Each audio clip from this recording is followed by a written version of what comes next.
We'll hear argument next in Case 13-212, United States versus Worry. Welcome back. Thank you, Mr. Chief Justice, and may it please the Court.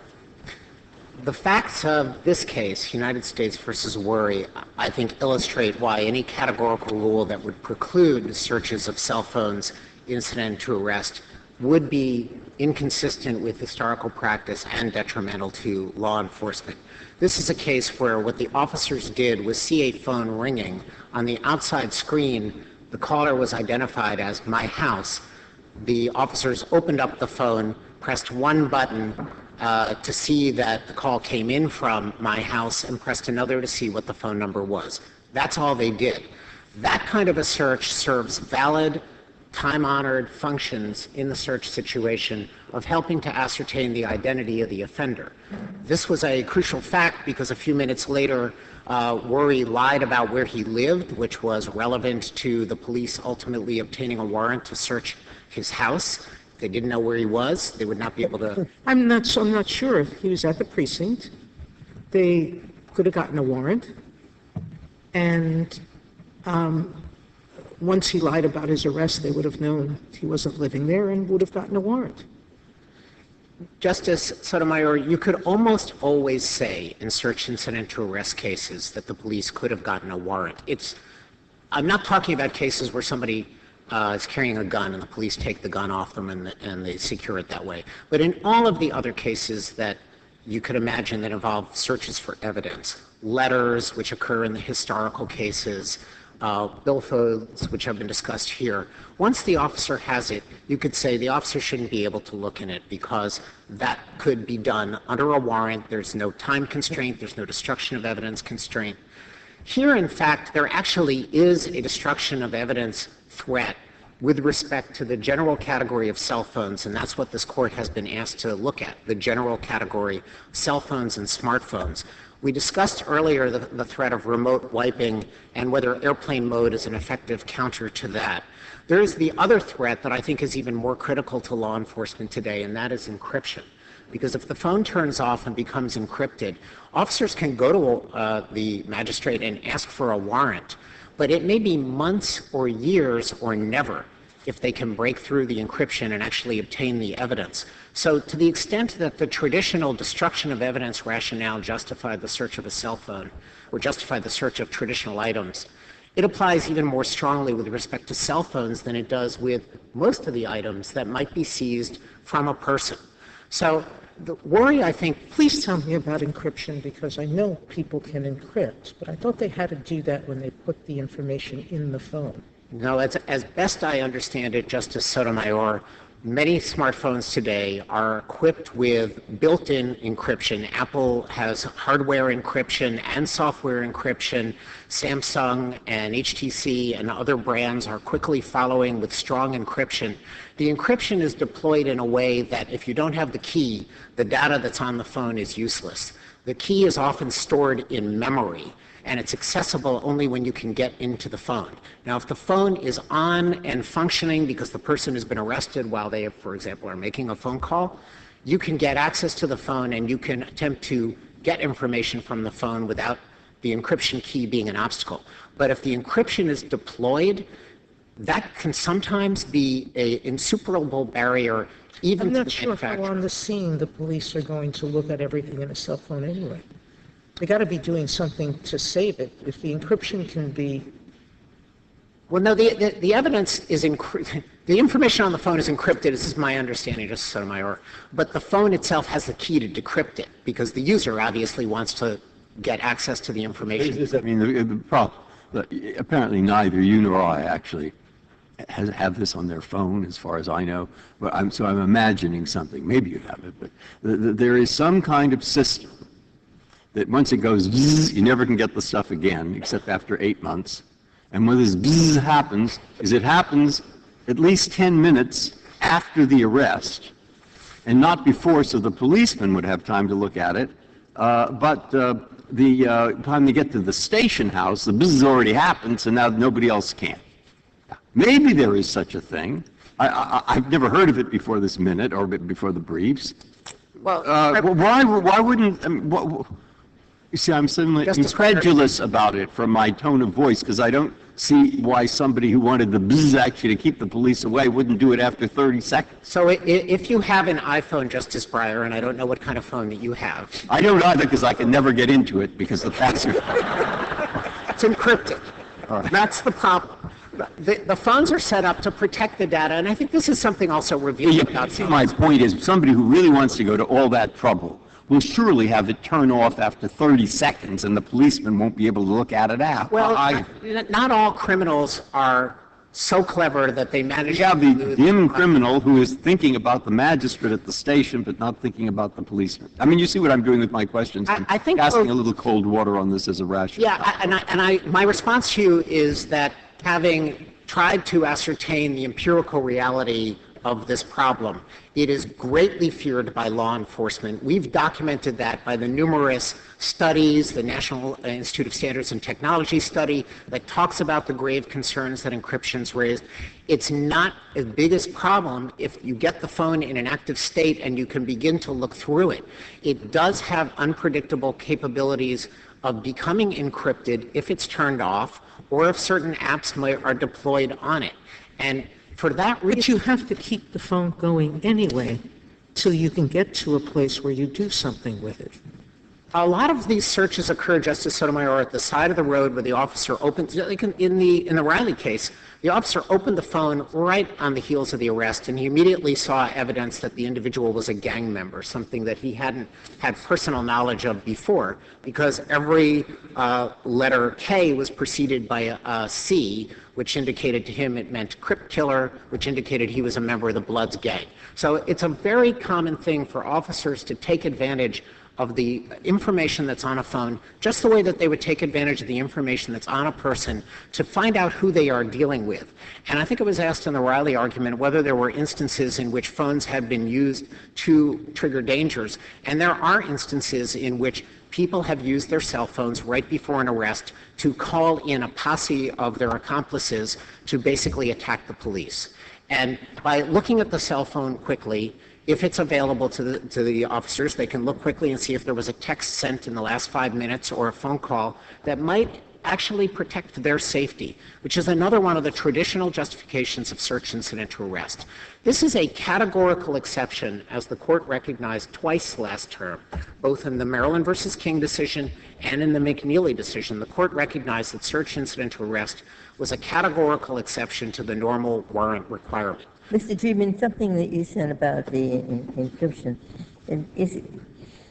what is the experience of the police? Isn't it so that most cell phones, when they're found on a person, are not open, that they are locked? Justice Ginsburg, I would not be able to answer a question about what condition most cell phones are found in. The fact that this issue has arisen repeatedly in cases across the country indicates that, at least in a significant number of cases, the phones are not locked and the officers are able to obtain access to the information. Now, if they are not able to obtain access to the information, I want to tie this back to things that could give the court some comfort if the court were concerned about the possibility for police searching too much evidence in cell phones that's not relevant to the crime for which the person is arrested or his identity. Now, we talked earlier about the crime of arrest limitation, which I think would screen out a great many, not all, minor crimes. The court has, at least in the Welsh versus Wisconsin case, talking about exigent circumstances justifying an entry into the home, distinguished between serious and minor crimes. That's another possible line that the court could explore. I'm not as much in favor of that one because I do think that the officers have an interest in determining, no matter who they have arrested, who that person is, because the person could pose an unknown threat even if they're stopped only for a traffic violation. Ascertaining their identity through their cell phone is a useful way to do that. There are also potential duration limits on a search incident to arrest. As its name indicates, it's incident to the arrest. And this court's decisions have described the lowering or reduction of expectation of privacy of an arrestee as occurring for a reasonable time and to a reasonable extent after the arrest. Then other Fourth Amendment doctrines kick in. So to the extent that most of these searches are going to occur either at the scene of the Once we put in that limit, you'll just download the phone at the Well, the station, and everything, their medical records, their tax returns, even when they're not relevant to the crime, will be part of your database. Okay, well, that is my last potential limiting principle. This court need not consider in this case the consequences of downloading the entire contents of a cell phone to a UFED, a Universal Forensic Extraction Device, which the briefs have talked about. That didn't happen in either of these cases. These cases involved manual searches of the information that's available to the user of the phone. Once the information has been captured into an electronic database separately through an extraction device, there is at least an argument that at that point the evidence is preserved and potentially the warrant requirement would have a different application, at least if the search of that forensic database was going to go beyond ascertaining identity and verifying officer safety considerations. The court does not need to examine that in this case. It may well be that expectations of privacy do not exist as to information that the user himself can quickly access on a phone, the kind of thing that the police are likely to look at when they make an arrest because they're interested in developing evidence that relates to the crime, protecting their safety, and ascertaining identity. They're not really interested in going through all an arrestee's medical records and photographs and so forth. So Your brief suggested a limitation with respect to access to the iCloud. yeah. Could you tell me how you tell the difference? Well, I think that would be something that officers would have to develop protocols based on changing technology to address. We do not claim here the authority to use the phone to access data that is not on the phone in the cloud, and it may well be that in the future more information will migrate to the cloud, less will be on the phone, and that may shift what the officers can actually do. But I thought the whole idea of smartphones, Mr. Dreeben, and increasingly so, is that even the user doesn't know what's on the cloud or not. So to the extent that that is true, Justice Kagan, law enforcement officers to ensure that they're complying with the Fourth Amendment would have to take the phone off the network. And that is best practices. It's discussed in all of the forensic manuals that we cited to the court. You want to take the phone off the network to avoid the remote wiping problem, to avoid corruption of data through new data coming in. It's sound forensic practice to do that, and it also serves what we think is a limiting principle. Again, the court doesn't have to decide that limiting principle in this case. There's no claim that any cloud data was accessed in this case. We're only saying that the search incident to arrest doctrine serves a valuable function, serves a particularly valuable function with cell phones because they are so commonly used as the medium of the commission of crimes. They're carrying the same kind of information that the individual previously would have carried in paper, and it seems somehow a little odd to say that because information has migrated from paper onto a smartphone, that the officers have a critical need to. So what's wrong? I think it's odd to say that we're living in a new world, and Justice Kagan's questions point out the fact that someone arrested for a minor crime has their whole existence exposed on this little device. And from your argument, you want us just to adopt a categorical rule. It's in the custody of the police; they can search it. Do you have any limiting principles that we should consider at all as a fallback position? Yes, Justice Kennedy, I do. And the first one that I think has been discussed in both arguments, and Justice Scalia has brought it up as well, is that the evidence to be searched, unless there's some exigency, should be relevant to the crime of arrest, and the court can articulate that in a way that would prevent roving searches or speculative searches. Well, that was for an expired license. So I don't necessarily. Or is it the guns that were under the hood? In the other case. In the Riley case, the guns were under the hood, and the arresting officer found a green bandana and some red and white Converse shoes, I believe. The crime of arrest was the expired license. So. No, the crime of arrest was the firearms in Riley. It was only after they found the firearms in the impound search did they actually conduct the arrest, and at that point, the ultimate search that occurred was because there was a known propensity of gang members to document their use of firearms in pictures. And so that's what the arresting officer was looking for. It's no different than what he would have looked for on the arrestee's person in his wallet. So it wasn't the kind of cloud-based search into health records. It was a scope-focused search. So I think that there are limiting principles, Justice Kennedy, that you referred to. One is when the officer is looking for crime of arrest related material, and there is evidence that can be plausibly said is crime of arrest related material on the phone, he can look for that. The court could couple that if it wasn't satisfied that that was a sufficient limitation with a scope-based limit, which would say that you can't look everywhere on the phone where there's no realistic chance that there's going to be evidence related to the crime of arrest. You can't just rove through the phone. You need to keep a scope focus, and that can be enforced and would be enforced by defendants, I can assure you, through post hoc litigation and suppression. And the police would have to conform their conduct to the constraints of the Fourth Amendment in conducting the search. What do you mean by scope? You can look at emails, but not something else? What would the scope limitation be? It would depend on the crime. So if you were looking for the evidence related to the crime of possession of child pornography, you could certainly go through photographs. If you were looking for another crime, potentially drug trafficking, you would look for things like drug ledgers, recent contacts, lists of customers, and not necessarily in videos. But So- it's very hard to see how that limit would be applied. You can see, and the police would be able to articulate, why almost every application, every entry in a cell phone would reasonably be anticipated to have evidence of a particular crime. Obviously emails, obviously call logs, even, Facebook. I mean, if it's a weapons crime, maybe they've got pictures of themselves with guns. I have trouble imagining what application, what entry police could not say it's reasonably likely that there'd be evidence of the crime. So, Mr. Chief Justice, to the extent that you think that that's an inevitable generalization and there is a certain way of looking at it in which that's correct, then the interposition of a warrant requirement would do nothing, because the warrant would say search the cell phone for evidence related to drug trafficking, and then the phone would be searched. The point of a warrant is that a person who's not involved and is objective listens to what the policeman is saying, knowing that sometimes, like me or any other human being, a policeman can get a little carried away.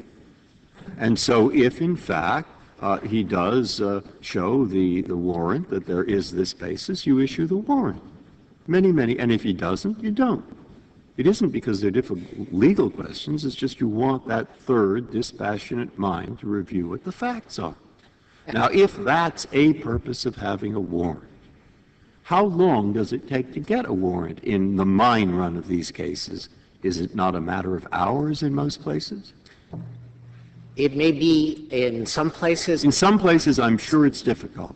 But I'm saying most places, major cities, etc., my guess was, and I want to be corrected if I'm wrong, it's a matter of a few hours, and you could do it more quickly if you needed to. So am I right about that? I Is don't that know fair? that you are, Justice. Well, no, Breyer. you are in a department that keeps track pretty much of, you're much more expert than I. And therefore, I would like your best guess on the mine run of things of a range of time to get a warrant. So, Justice Breyer, it varies. The view analysis. Turn on the phone, see if there's been a telephone call within a reasonable amount of time of the arrest, or any message that was sent at the time of arrest. That's sort of a plain view situation. It would take care of your person with the picture of him or herself with guns. It would take care of the call to the Confederate. It would take care of the imminent destruction of the phone. So, Justice Sotomayor, I'm not entirely sure how to articulate that principle, but if it fits within the crime of arrest plus identity principle, then I think it would be a reasonable fallback position. If I could reserve the balance of my time. Thank you, counsel.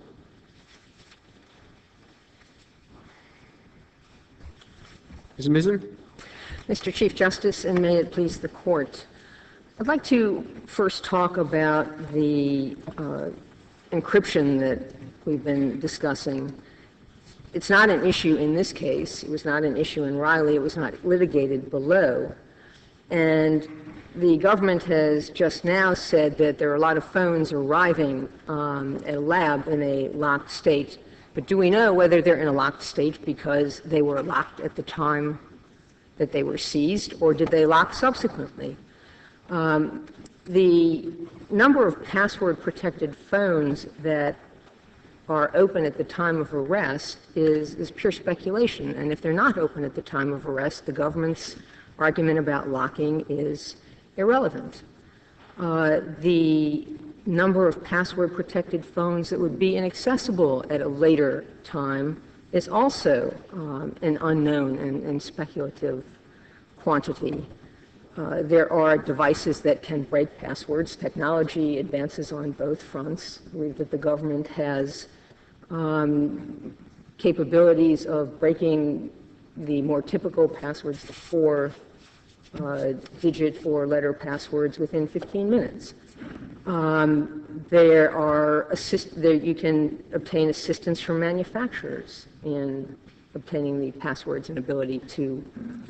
We've kind of gotten far afield, which I'm sure is may not be fair to Mr. Fisher or Mr. Dumont. We're talking about their case, but in your case, why isn't the information in plain view? It says my house, my home. They look at it, that's what they see. They don't have to open anything. They saw the words "my house." They did have to open the phone and Sure, but I'm saying you have no objection to the my house. The "my house" words were in plain view, and under this court's doctrine, that's not a search. I assume that it says my house because he's done something with the particular number. If he didn't, it would be the number itself that would show up, right? Yes, and that's And so part. that would also be in plain view. The number was not in plain view. No, but I mean, in a case in which the user had not coded the particular number, the number would show up, I think, right? Yes, and that would be. And the number would be in plain view. But what makes the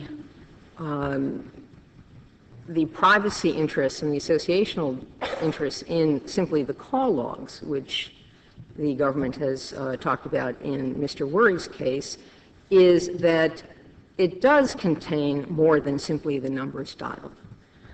You have the associational information that's created by the user. In this case, it was linking my house to a particular number. It can go well beyond that. You can link names and nicknames and places to a number. You can link emails to a name and a number. You can link a relationship to a name and a number. Doctor, shrink, mom, dad. You can link a photograph to a number. You can link your number. You can link it to text messages. You can link it to other numbers. So you can provide patterns of calling that provide additional associational data and could indicate the closeness of a relationship. How often calls are made? When are they made? What's the time of the call? When did it start or stop? The length of the call. You can link notes, either general or about a particular phone call. What do you think if the phone rings, can the police answer it? The cases that have addressed answering the phone have been in the context of search warrants for houses, where, as the police are searching the house, the phone has been ringing. And the courts have said that, lower courts have said that where answering the phone can be viewed as being within the scope of the search warrant, it is permissible for the police to answer the phone. Well, what about this case where there isn't a search warrant? They The didn't number's answer the in phone. plain view. I mean, is answering the phone, can you do it or not? You know what number's calling? Is it like someone you're conducting a search in a house and somebody knocks on the door? You can open the door, right? Yes. And they perhaps could have answered the phone in this case, but they didn't. No, but what is your position? What is the rule you want us to adopt in response to the Chief Justice's question? I would say that they could answer the phone. I just want to know what would be your theory and what's the limitation? Well, in a sense, it's plain hearing. It is an analog of plain view. There is nothing particularly private about the ringing, and the policeman can answer the phone, it doesn't mean that the person on the other end has to respond. It's, I was thinking in terms of reasonable expectation of privacy. Most people don't pick up other people's phones to answer unless the phone is lost. And then you pray the person who found it answers. and perhaps this would be analogous to that. So the It law- was information, doesn't it? No, the cell phone company Has the numbers. has the numbers, but it Does does not does the have, owner have a reasonable expectation of privacy in a list of the numbers called? not in the list of the numbers alone, but the call log is not limited to that list of numbers. And your phone bill may not necessarily include, depending on the kind of plan you have, may not include information about the length of the call, or The cell phone company won't have information about the length of the call? I think it would depend on whether they keep that information, would depend on what kind of plan you have. Well, what are we dealing with here? I know everybody wants to talk about global issues, but what information are we talking about in this case? We have my home, which you said is in plain view, my house, and then you have the call log. What else do we have? That was all that was accessed. We're talking about the phone number that allowed the police to get to a particular premises. Well, if the call log, the numbers called, is not covered by a reasonable expectation of privacy, and my house is not covered by a reasonable expectation of privacy, then where is the search? So the search is in opening the phone itself, which is covered by a reasonable expectation of And you privacy. couldn't do they- that to look for a razor blade?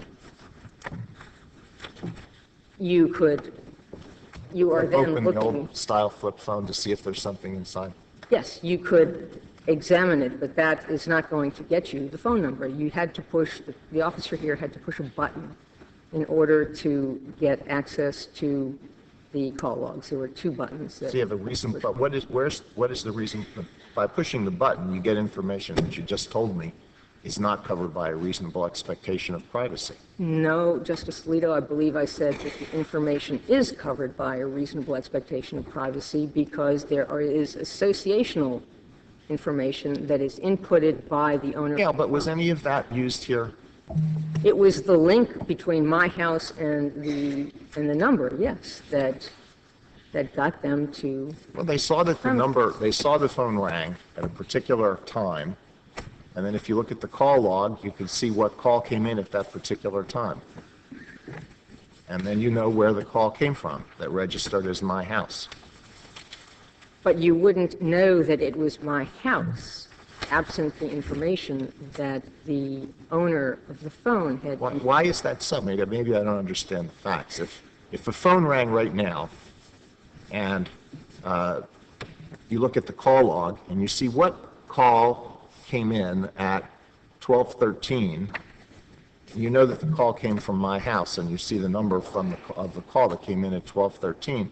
Wouldn't you know that that was the number from my house?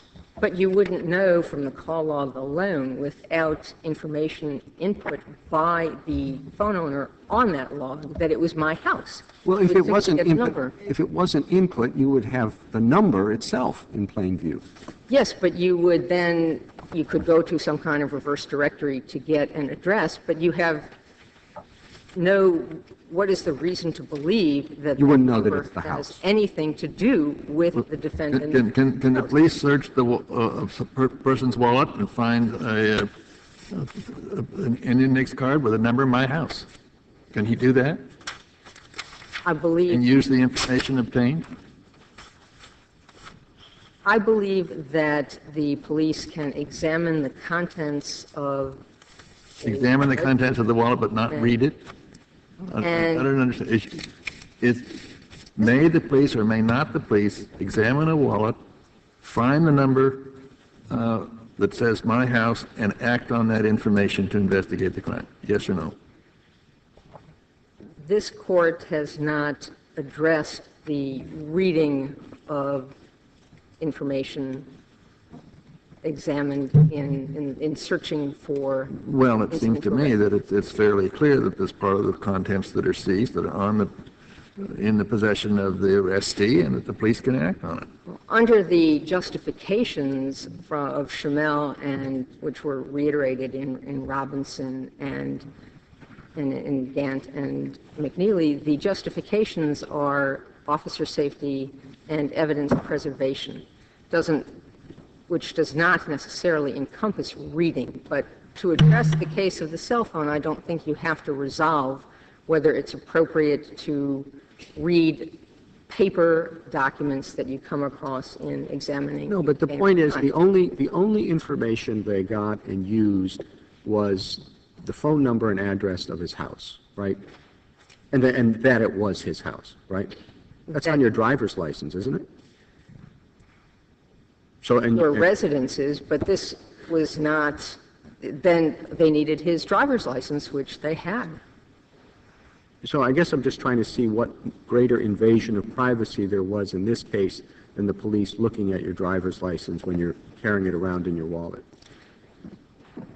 Because my house may not necessarily be the house in which you reside. You may have chosen to attach that So description. the problem here was that he indicated that a number was his house and it might not have been his house?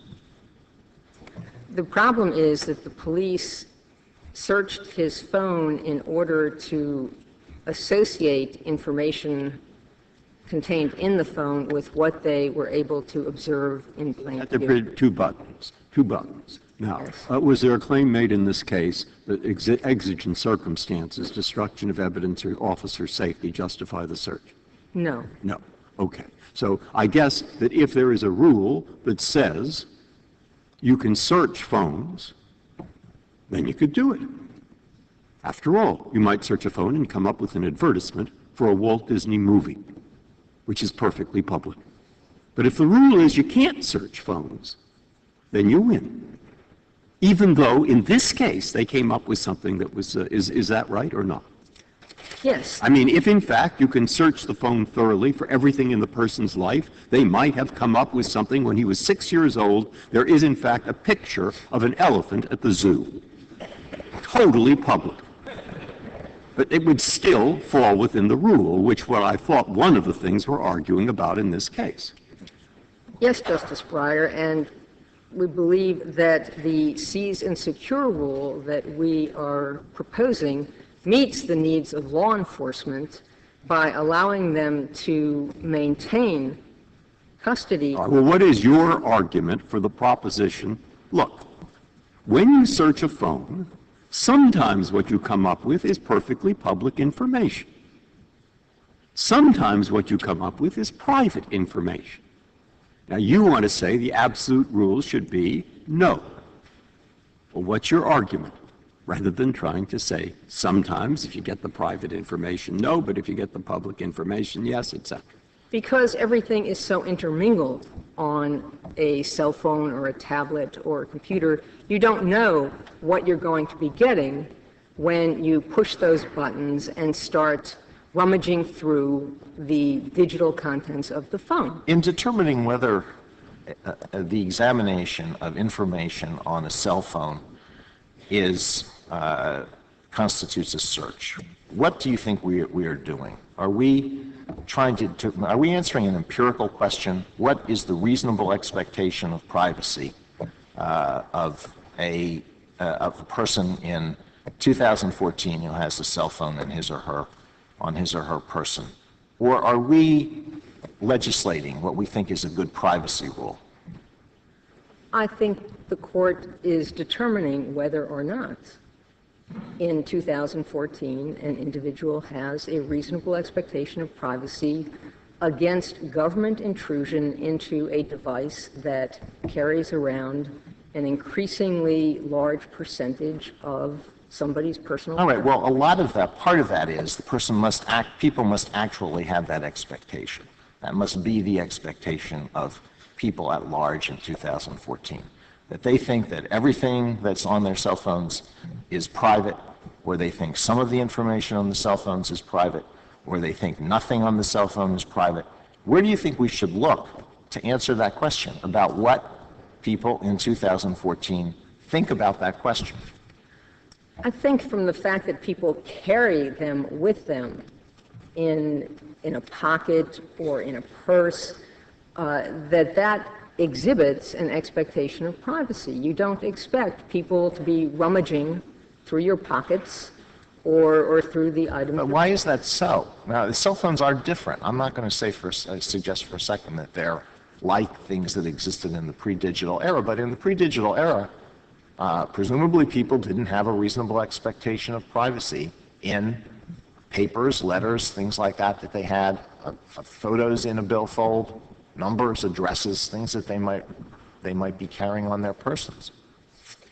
So how do we determine what the new expectation of privacy is now? I think people did have an expectation of privacy in those items. Then why was it not a Until- search when you searched the pocket of somebody who was arrested and you found the address of some place? I believe it is a search, Justice Alito. It's a question of whether it is a search that has been justified by an exception to the warrant requirement, the scope, the permissible scope of a search incident to arrest. It's still a search. All right. Why? How do we determine whether somebody has a reasonable expectation of privacy in any category of information that is contained on a cell phone? Because of the interconnectivity of the data, I don't think you can say a person has a reasonable expectation of privacy in this app but not that app, because you don't know what is linked to any other part of the cell phone. So the rule that provides the security that the Fourth Amendment is intended to give an individual would be. I'm assuming that what you're saying, and you just said it a minute ago, the Fourth Amendment, the searches incident to arrest are an exception to the Fourth Amendment. Yes, Justice Sotomayor. And is it your position, I'm assuming that's what this argument's been about, which is whether we're going to extend that exception of the exception of searches incident to arrest to a new category, cell phones, which are different than the traditional item. Whether the scope of a justifiable search incident to arrest is going to include a search of the cell phone. Why do you say they're an exception to the Fourth Amendment? They just don't violate the Fourth Amendment. I mean, the Fourth Amendment covers certain things and it doesn't cover other things. The things that it doesn't cover are not exceptions. They're just things not covered. Well, this court has espoused a warrant presumption and has classified the search incident to arrest exigent circumstances as exceptions to the warrant requirement, saying that the preference is for a warrant to be obtained, and under certain well-defined circumstances, we are going to say that you need not. That presumption is simply not, you don't believe that presumption, do you? I mean, there are many more searches conducted without a warrant than with a warrant, I bet. I mean, any automobile search, any inventory search, any search of businesses, all sorts of searches are conducted without a warrant. But you still believe that a warrant is the rule and everything else is the exception. I think it may be the opposite, actually. It's the exceptions that swallow the rule. In the exceptions, viewing the search incident to arrest exception as having limited parameters, as the First Circuit did. The question is whether it's an unreasonable search. And the warrant clause follows much later. The question is this an unreasonable search? But That's this what court the has Constitution provides. This court has said in many instances that a search not conducted pursuant to a warrant is unreasonable unless it falls within one of the well-defined exceptions that this court has recognized to the warrant requirement. Well, it's a search But- that's reasonable. That's not necessarily an exception. But in terms of reasonableness, this court is balancing the intrusion against the individual's interest in privacy. Yeah, and that's the, And a traditional balancing test. And we suggest that that balance here supports the seize and secure rule that we are no, I advocating. understand that, but that's the question that I was asking before. Is it a reasonable search or seizure? All right, so you have to balance the privacy interest versus the law enforcement interest. And how do we find out what the privacy interests are, and what the privacy expectations are, which go into that balance with respect to cell phones in 2014? Well, Does it matter? Do you think it doesn't matter? Maybe people feel very strongly every single thing that's in a cell phone is private. Or maybe they don't. Maybe they think some things are private, some things are not private. I think that by virtue of the fact that you carry them around in generally a closed container, a pocket, a purse, a briefcase, that exhibits, that is an indication that people expect that the cell phone, that the information contained on their cell phone is private. Well, as opposed to what? Carrying it around somewhere other than your pocket? I mean, do you think there's a difference if it's attached to someone's belt and everybody can see it, or if it's in a pocket? No, I believe that because you're carrying it with you, it's not something that you are exhibiting to the public. You're not exhibiting the contents of the phone. Surely it's more private if it's locked in your car or kept in your house. Carrying it with you in public makes it less private. But you're not, it may be less private, but that doesn't mean that you don't have a reasonable expectation of privacy against people taking it from you and starting to intrude and But they're not rummage through questioning its the contents. ability of the police to take the phone. I thought that was a given, that incident to the arrest, the police could take the phone. The question is whether they can search it without a warrant. Yes, Justice Ginsburg. I was responding in terms of just a general expectation that people are not going to, because you're carrying a phone in public, it doesn't mean that you expect that people are going to walk up and remove it from your belt or remove it from your pocket and Of start. course, you could say the same thing about a cigarette pack that has cocaine in it, Or a gun. or a gun. And the police may seize and examine those containers Right. to see And why whether not or the not. phone? That's exactly the question. Because, Do you have a reasonable, our rule has been if you carry it on your person, you ought to know it is subject to seizure and examination. And it's the scope of That's been the rule. examination that is an issue with a cell phone. The cell phone is fundamentally different from a cigarette pack. You can open the cigarette pack, you see whether or not there is something that is subject to destruction, whether there's. And you can open a cell phone and see what's ever in it. So if you carry around a cell phone that isn't encrypted or whatever, you know, you get what you should have expected. That's been the rule. If you're arrested, we can seize it and examine it. The question is, what is the scope of a permissible examination? And when you're talking about a cigarette pack, you're looking at another physical object.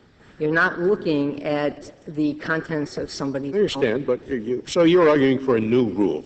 The rule up to now has been we can seize it, we can examine it totally. If it's a book, we can read every page of the book.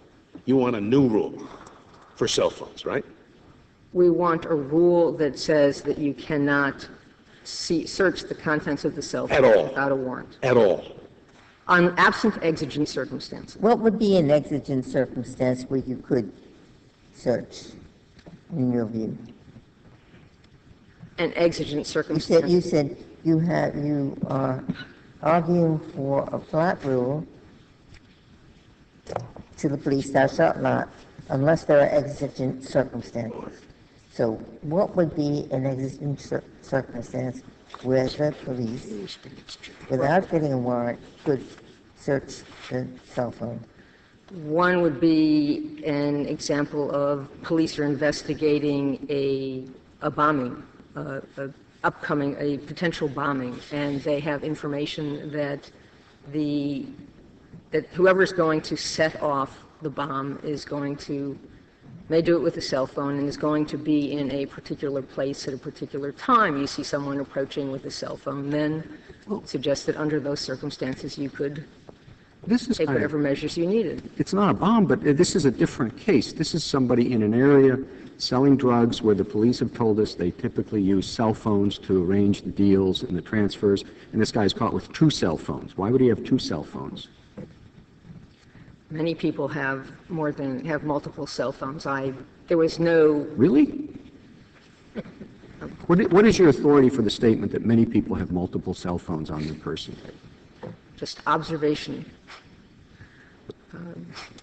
But You've observed different people from the people that I've observed.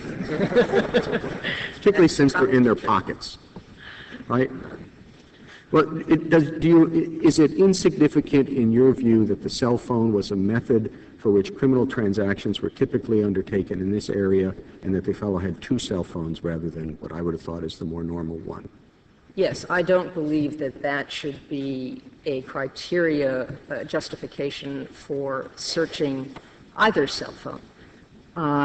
It may be convenient for the police to get information related to a crime by searching without a warrant, but this court has said repeatedly that convenience and efficiency don't override individual constitutional rights.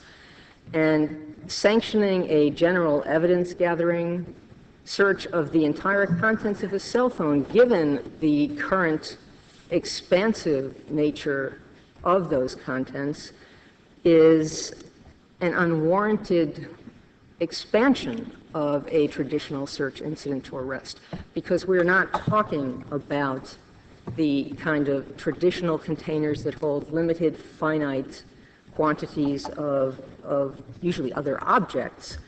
And there is nothing, a seize and secure rule protects both the individual's expectations of privacy and security and the government's right to obtain evidence consonant with the protections of the warrant requirement, giving the neutral magistrate an opportunity to determine whether there's probable cause for the search of the cell phone and to define the limits of that search.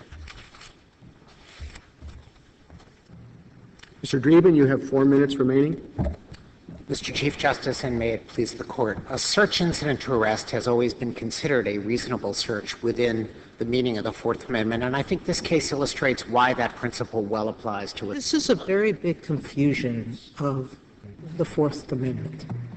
The Fourth Amendment doesn't permit reasonable searches without a warrant. It says you need a warrant for all. We've created exceptions to that, but not because a search is reasonable. Virtually every search could be reasonable without a warrant. If you've watched somebody selling drugs, it's very reasonable to go into their house. But absent the exigent circumstance of the drugs disappearing, you can't. So I don't talk about reasonable searches. I talk about Justice Sotomayor, the Fourth Amendment doesn't actually say you do need a warrant. It does protect the right against unreasonable seizures, and it describes what warrants must contain. That's the only thing it prohibits. That's is exactly unreasonable seizures. That's the textual prohibition. This Court has created language in its jurisprudence that prefers warrants in certain circumstances, but as the Court recognized in McNeely last term and in Maryland v. King, the search incident to arrest doctrine is a categorical exception. And this case illustrates why. The information that was found on the phone was very time-sensitive and important to law enforcement. It helped fulfill the typical purposes, the categorical purposes of the search incident to arrest doctrine. It helped verify identity. It helped solve the crime for which the individual was arrested. And it was done in a reasonable and non-intrusive manner. There was nothing about the search that exposed reams of private data to view. To the extent that the data was not in a call log, really subject to a reasonable expectation of privacy at all, it was discovered in a search, but I think that underscores why the search was limited and reasonable. So this case really, I think, exemplifies why a categorical rule that that respondent urges in this case would not be appropriate, and we submit that this court should reverse the Court of Appeals. Thank you. Thank you, Mr. Dreeben. The case is submitted.